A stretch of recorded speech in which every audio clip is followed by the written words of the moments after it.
Quelques 10 000 partisans du rattachement de la Crimée à la Russie se sont retrouvés dimanche sur la place Lénine de Simferopol, la capitale de cette république autonome. La population doit le 16 mars se prononcer par référendum sur son avenir et l'issue du scrutin ne fait guère de doute, les pro-russes l'emporteront. Une scène monumentale, des orchestres militaires, des drapeaux russes en pagaille, le message était clair. Au contraire, dans la capitale de l'Ukraine, Kiev, c'est l'unité nationale que l'on a glorifiée à l'occasion des célébrations du 200e anniversaire de la naissance du poète et peintre Taras Shevchenko, une figure emblématique de l'histoire du pays, un homme considéré comme un symbole de la nation.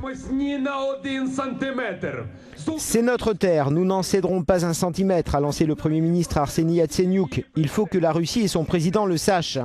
Tandis que le président par intérim de l'Ukraine, Oleksandr Turchinov, évoquait une célèbre phrase du poète « Battez-vous et vous triompherez ». Il en a fait le credo, le slogan du nouveau régime. À Simferopol aussi, des partisans du maintien de la Crimée dans le giron de l'Ukraine ont manifesté, mais ils n'étaient qu'une toute petite minorité. Et à Sébastopol, des pro-ukrainiens ont été attaqués par des militants pro-russes.